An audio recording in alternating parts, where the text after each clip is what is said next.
Uh-oh. Yeah. It's Mercy. Music by Mercy again.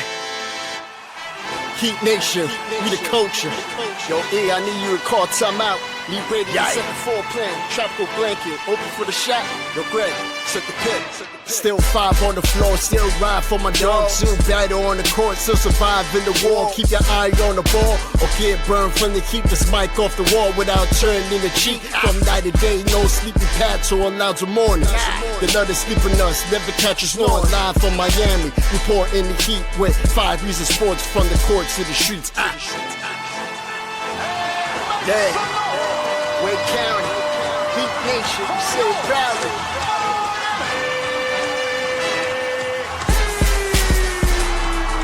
Welcome to 5 on the Floor, a daily insider show on the Miami Heat and the NBA, featuring Ethan Skolnick, Greg Sylvander, Alex Toledo, Brady Hawk, and others from the 5 Reasons Sports Network. Also, make sure to subscribe to Off the Floor for the most heat anywhere.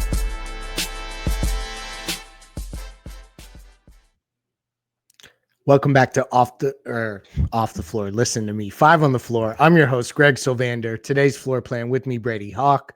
We are going to dive into, and we're gearing up for training camp. The Heat are too, as they made the Precious Achiuwa signing official. Also had to cut down the roster. We'll talk about that in a minute. So the Heat are getting their roster in place, and we wanted to take a look at the back end of the roster ahead of training camp and maybe identify who of these fringe players. And I think first Brady and I are going to have to spend some time figuring out who exactly are the fringe players on the roster, who could maybe contribute more than we're expecting or find a role that keeps him in Miami for the full season in a productive rotation spot. So we're going to do a little bit of that. Before we do, quick shout out to Off the Floor. You knew I was going to sneak that in there, y'all. That is where you can get the most heat anywhere. We're talking all kinds of different angles of Miami Heat basketball on Off the Floor. Check it out. The link is in the description of this episode.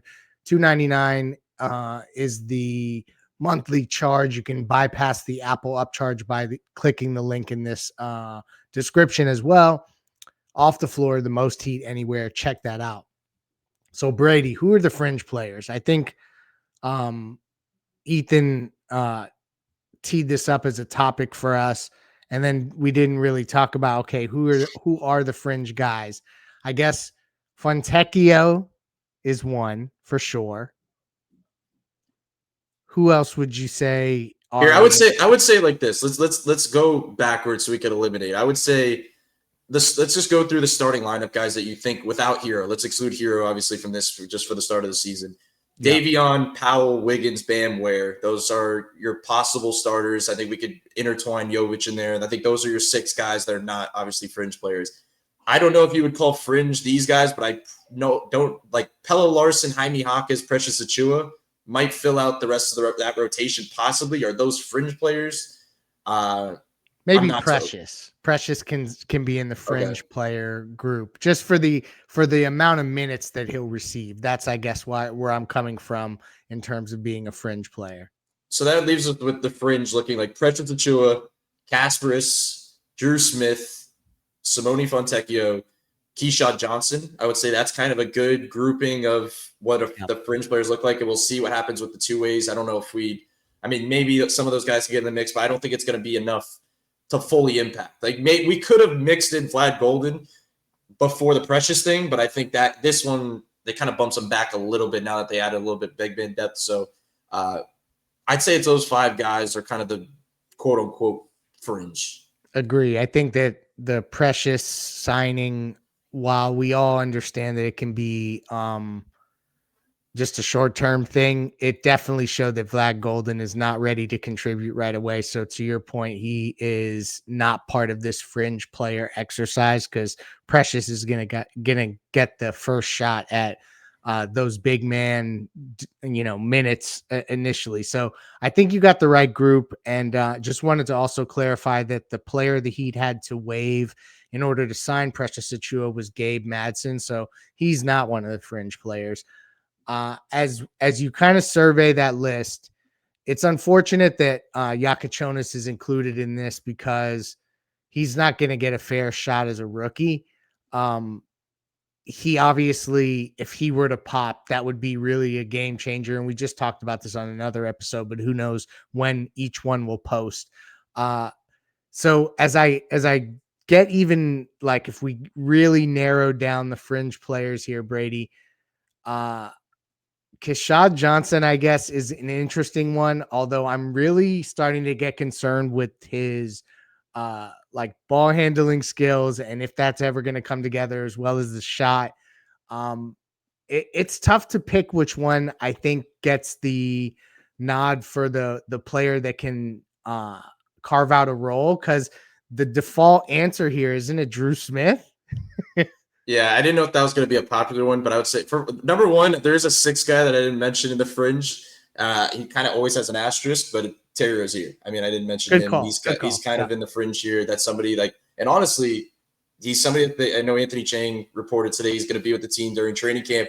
If there was ever an opportunity for him to kind of bounce back and play, it's right now when they have no scoring without Tyler Hero. But I'm not going to say him. When you're talking about the most impact, I think it's going to be Drew Smith, because I think he is their backup point guard, especially to start the season. Like, I think he's going to get a lot of minutes. He really is. It just depends on the health level that he's at. But I think the number one answer in terms of like just in general impact of what they need is Fontecchio. Like, I look at the roster, and even right now when we just kind of did that breaking it up, when we said what possibly could be a starting lineup, but I'm looking at the bench, they just need so much scoring and shooting on so many of these lineups that they're going to be running to start the season that I don't know how they don't play Fontecchio. Like, they are going to play him. Like, he's going to be a regular rotation player to start the season. He's what's going to make a lot of these lineups work when Norman Powell is off the floor. When he is not on the floor, you're going to see a lot of Fontecchio to make a lot of these lineups work, especially with kind of like they're going to be leaning into defense. They have a lot of these defensive guys, but the shooting is what's going to be kind of be the other factor. So I think he's somebody to expect. And honestly, I don't even call him like a Tyler Hero fill-in. I think when Hero returns, I still think he could be playing. Like, that's how far into the future I'm looking at how his impact could be. They leaned into Duncan as long as they did.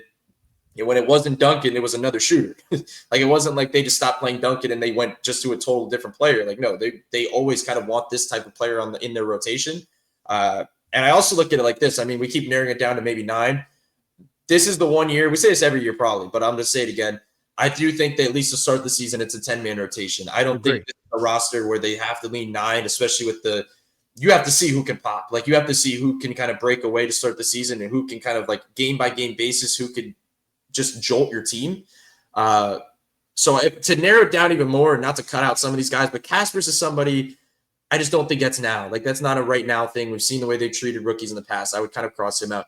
Keshad, you would think with Haywood leaving, he would have an easier opportunity, but it's funny because I look at the roster and I don't see it. Like, I just see a lot of these, like, Jaquez and Larson are both ahead of him, I think, in terms of the wing player on this roster that are going to see the floor more than him. So I kind of X him out. So it kind of brings you down to Drew Smith, Fontecchio, and Precious, who I know we call Precious a fringe player, but he is also somebody that's going to be playing. Like, he's going to probably be getting a decent amount of minutes here and there. Like we said, when Bam and Ware need a break, like when they just need somebody to just be a big man in general.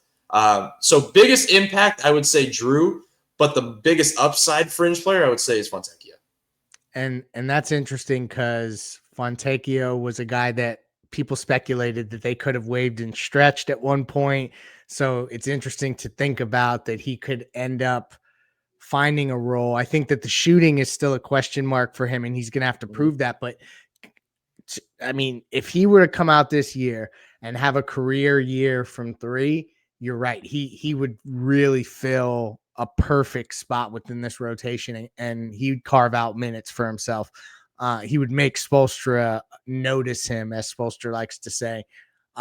Before we wrap this pod up, we're just gonna make sure that there's nobody else that we're missing that maybe could, like, I guess we'll close this because we looked at the fringe players, but if we just take away the starters and talk about the bench in general, what would make the biggest change to this? We're going to do that on the other side. What player would make the biggest impact?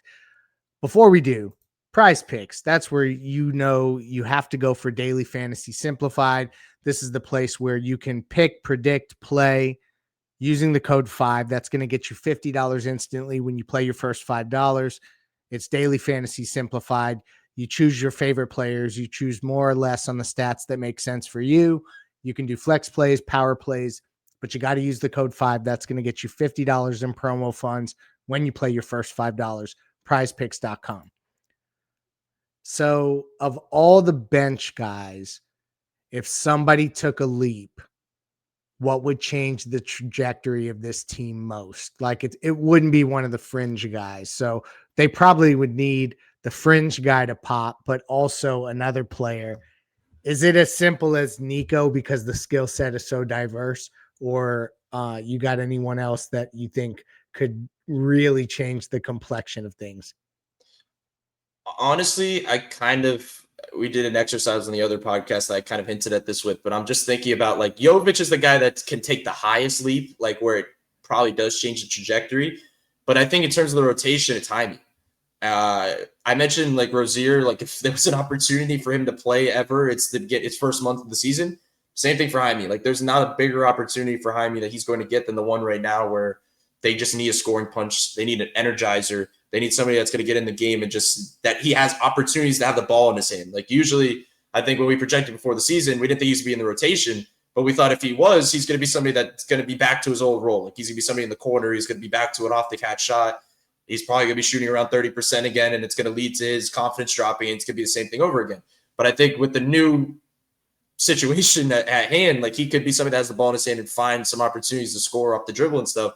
That if he was to get back, I'm not even saying take a leap, like just get back to what we saw him as at his best, like what we have seen him Spo do. was playing him throughout the whole fourth quarter. Yes, like every fourth quarter. Sorry to interrupt. But if he's closing a game like he did in his rookie season over some of the guys that we know are on the roster, I mean that's a massive win for this team. Like that is something, and not only for the basketball court, but also if you want to be real about the trade market stuff. Like if you're rebuilding him as an asset, like that's huge as well. So I think like teams would still take, teams know what Jovic is. If we're talking about like asset management across all these guys, like people know what Jovic is at this stage. Jaime's the one that's in question. So that would take a leap for your trade chips. But I also think it would take the biggest jump on the court. Like I really do. Like if there was, if he was just like, I think about the way he was getting to the basket and he was able to finish in his rookie season, how that tailed off last year. Like if he was able to be, we joked about in the last one about, he was being compared to Jimmy Butler at the time. But like if he could fill in somewhat of that role in some of the spots he was doing,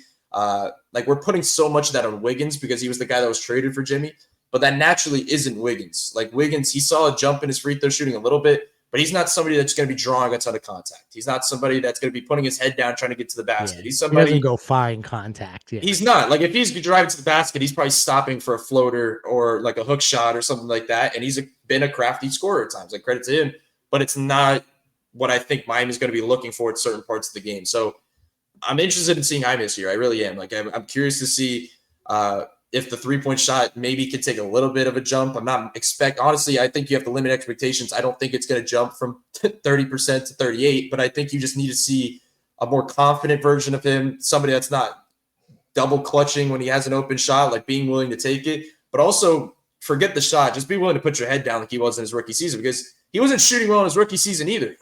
Like it wasn't like he just had a massive drop off from 3 in his sophomore season. It was everything else that kind of dropped off. So that would make a massive jump for this team. I really do believe that would jump the scoring. And if you can add that before Tyler Hero comes back in November, like, yeah, that definitely changes some things.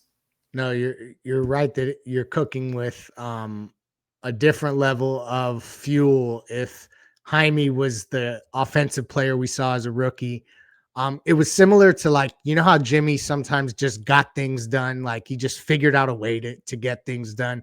Jaime had a little bit of that quality in his rookie year. Hopefully he gets back to that. I think it has a lot to do with confidence.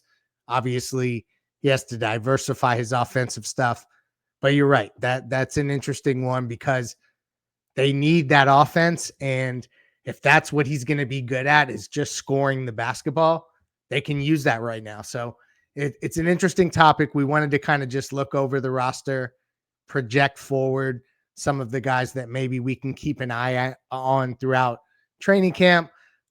Shout out to our sponsors, PrizePicks. Remember, Off the Floor. Brady, thank you for your time. And we're going to have a bunch of content leading up to Media Day, which is less than a week away. So peace out.